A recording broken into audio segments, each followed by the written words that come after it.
ইউরোপের ভিসা নিয়ে ইউরোপে আসেন, তারপরে যদি ওই ভিসা মেয়াদ শেষ হওয়ার পরে যদি এক কান্ট্রি থেকে আরেক কান্ট্রিতে যেতে চান, আপনি কিভাবে ইতালি গেছিলেন? ভিসা ছিল, কিন্তু আমি তো সর্বফার্স্ট ইতালিতে আসছি। 6 মাসের ভিসা ছিল পরে। আসসালামু আলাইকুম family, it's Mohammad Habib, you are watching Habib vlogs. So guys, আজকে আপনাদেরকে আমি বলবো, যদি আপনি ইউরোপের ভিসা নিয়ে ইউরোপে আসেন, তারপরে যদি ওই ভিসা মেয়াদ শেষ হওয়ার পরে যদি আপনি এক কান্ট্রি থেকে আরেক কান্ট্রিতে যেতে চান, তাহলে আপনি পারবেন কিনা এই বিষয় নিয়ে আজকে আলোচনা হবে। আর আমার সাথে একজন গেস্ট আছে, তার থেকে আমরা ইনফরমেশন জানবো। তো গাইস, চলুন আমরা তার সাথে কথা বলবো যে সে কিভাবে গেল ইতালিতে। তো ভাই, আপনি কিভাবে ইতালি গেছিলেন? ভিসা ছিল, কিন্তু আমি তো সর্বফার্স্ট ইতালিতে আসছি। 6 মাসের ভিসা ছিল, পরে আমি পর্তুগালে আসছি। আসার পরে ডিসেম্বরে, যে এবার ডিসেম্বরে 2023 যে লাস্ট ডিসেম্বরে বিমানে গেলাম। সমস্যা নেই, এগুলো আসলে অনেকে ভয় পায়, তো অনেকে যে বাসে যাতায়াত করে, এটা আরো আমি মনে করি রিস্ক।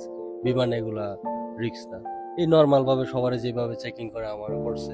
জাস্ট টিকিট, শুধু টিকিট চেক করে, আমার টিআরসি কার্ড আছে বা কি, এগুলা কিছুই চেক করে না। পর্তু এয়ারপোর্টে করছে না ইতালি বলেনি এয়ারপোর্টে।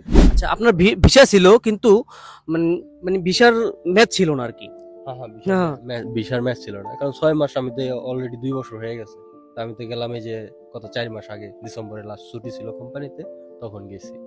তো এইভাবেই সাহস করে গেছি। অনেকে ভয় পায় যে যাওয়া যাবো নাকি আশায় বসে। পরে ভাবলাম যে একটা রিস্ক নিয়ে দেখি, হয়তো এয়ারপোর্টের থেকে যদি আটকাতে তবে করে চলে আসবো, সমস্যা নেই। দেখলাম যে এরকম কোনো কিছু জিজ্ঞাসা করে নাই। যদি ওখানে আপনার সাপোজ আটকাই দিলে তো আপনার ওখানে ফিঙ্গার রেখে দিত, তাই না? তো সেটা আইডিয়া নাই রাখতো কিনা, তো ওইভাবে গেছি। যে জানি আইডিয়া ছিল যে এরকম কিছু হবে না, এই তো বিশ্বাসটা আছে, সেই জন্য তো রিস্কটা নিয়েছি। তো বিশ্বাসের অনুযায়ী গেছি যে এরকম ভাবে হবে না কিছু। সো গাইস, এখানে সচরাচর এরকম সমস্যা হয় না, কিন্তু সমস্যা হয়ে গেলে তো আর কিছু করার নাই। সমস্যার হাত পাও নাই, যে কোনো সমস্যা হতে পারে, কিন্তু সে রিস্ক নিয়ে গেছে, কিন্তু সে জানে যে এখানে কোনো সমস্যা হবে না, তারপরও সে গেছে। কিন্তু আপনারা এই রিস্কটা এখন নিবেন না। সেই সময় গেছে, সে সময় কোনো সমস্যা হয় নাই 3-4 মাস আগে, কিন্তু ইদানিং সমস্যা হইতেছে।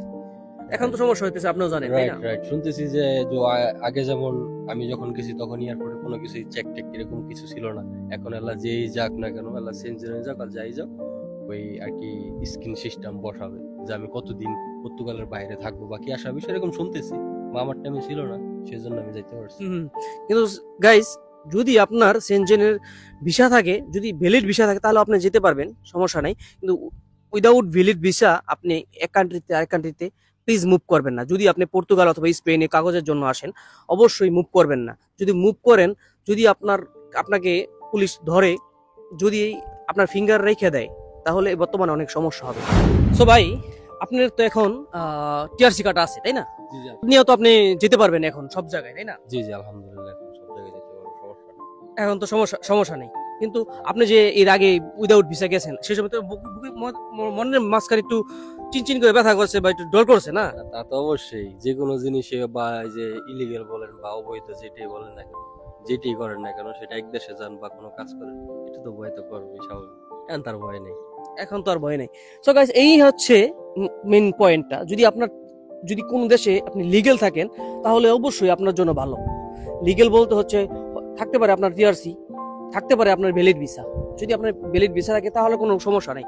যদি without visa, without TRC sir আপনি যদি কিছু করতে চান, তাহলে অবশ্যই আপনার মনের ভিতরে ভয় কাজ করবে। আপনি যে জিনিসটার জন্য কাজ করতে চাইতেছেন, ওই জিনিসটা কাজ করতে পারবেন না।